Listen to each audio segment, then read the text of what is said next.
Long time no frickin' see. Hey guys, welcome back to my channel. How are we all doing today? In today's video, I am going to be sharing with you some of my top tips for promoters. So if you are interested, please do keep on watching.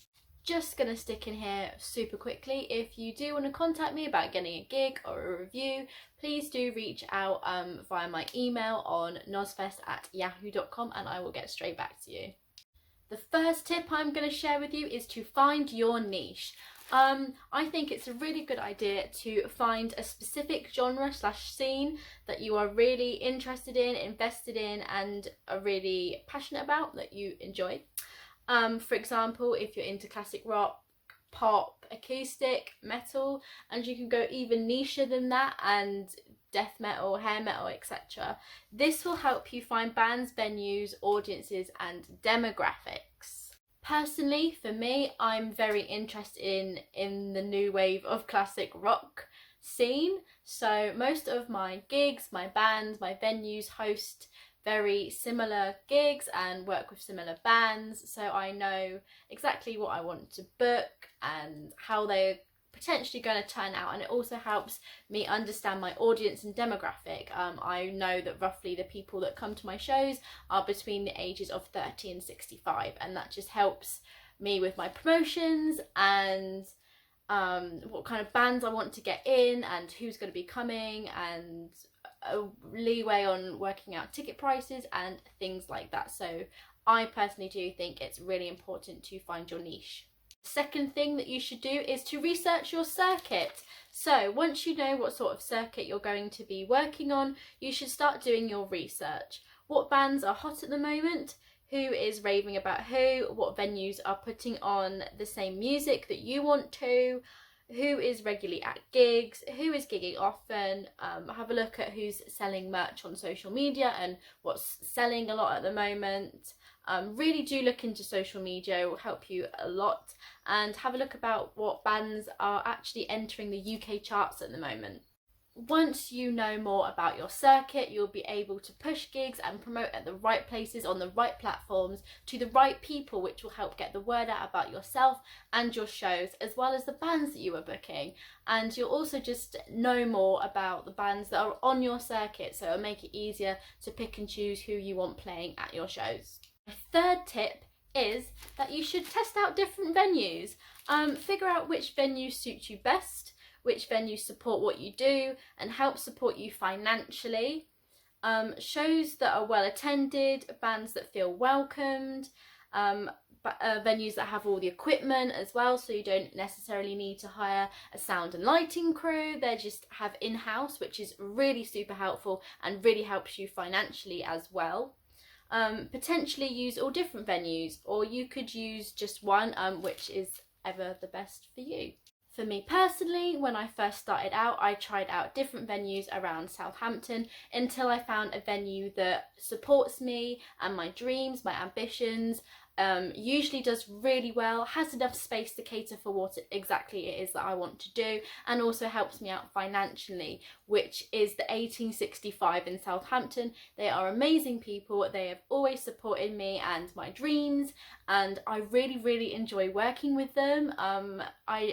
I love working with them. There's nothing I much rather do than work with that venue right now, and I hope that we have a very long foreseeable future in working together.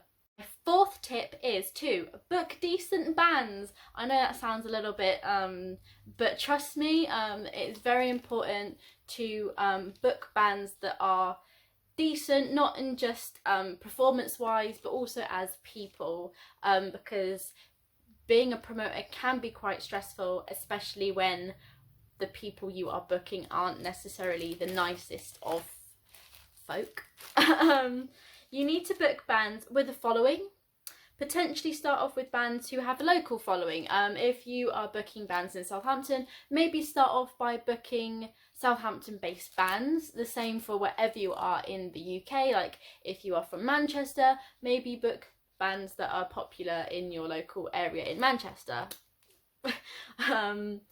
Work up to bands from further afield. So after you have got an established event, established name perhaps, people come to your shows a lot, know what it is you're trying to do, maybe bring in bands from further afield. So say if you are from Wales, maybe book bands from Bournemouth, or if you're from Bournemouth, maybe book bands from Birmingham, you know, just to try and, you know, keep things fresh. And also if they are part of your niche that you are working in, then it's still going to go down pretty well as long as you know what you are doing, in my opinion. I might be talking shit, but that's just that's just what I found helpful personally. Also when you are booking your support bands, for say you're doing a three band lineup, you could start off with maybe booking the first band as either local support or further afield that's just desperate to get that out there and play, and that needs boosting of their following. And then your headline band could be, say, a local band that has a big following and is going to bring the audience in, if that makes sense.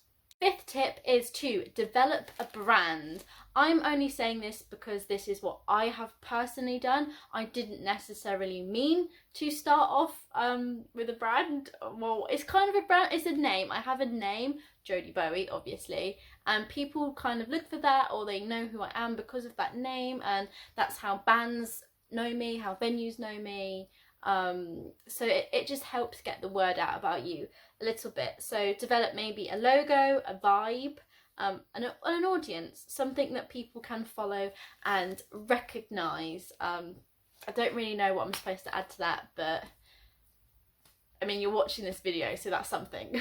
Lastly, my sixth tip is that social media is going to be your best friend. Believe me, you would not be getting the reception, well, I wouldn't be anyway, the reception that I'm getting without social media.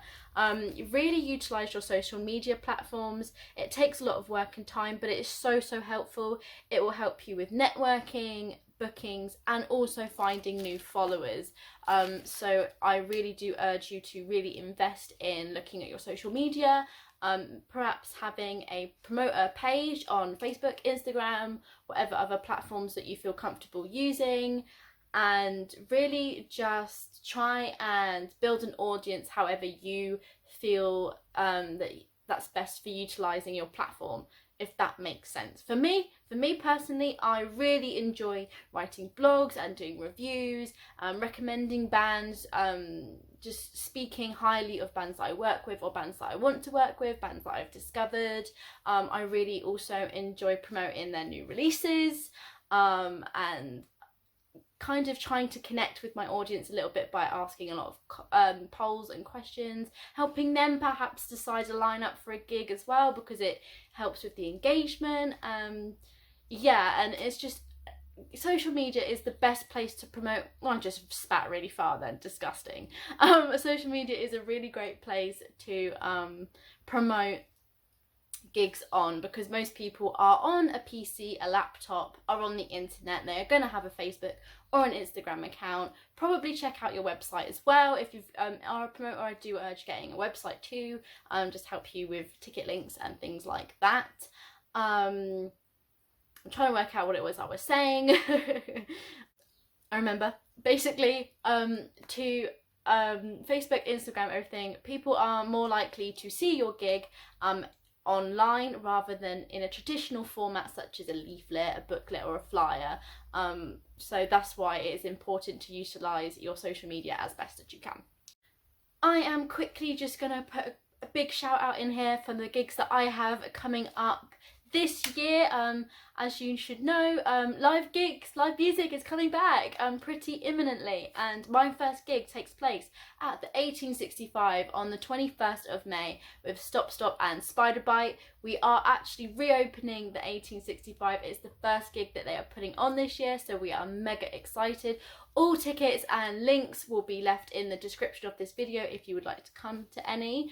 My gig after that is the 5th of June with Ginani, Gallows Circus and Crooked Shapes. In July, on July 10th, I am bringing back Marco Mendoza with a local support. Then in August, on August 14th, we have the Nozfest Festival, which I know a lot of you guys love and cannot wait to get their tickets for that. We are under 80 tickets left, so please do grab your tickets while you can. After that, I have a couple of tribute nights with a David Bowie Experience and Surreal Panther.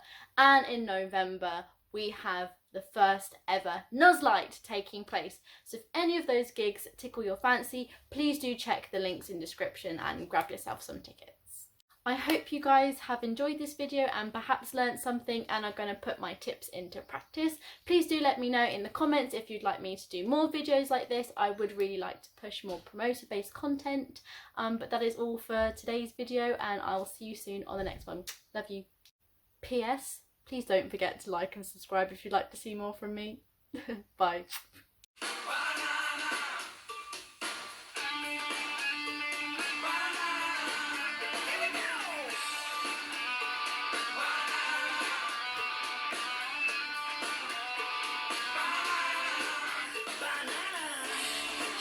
I'm not convinced that anything I said made sense, but let's roll with it. Let's roll with it.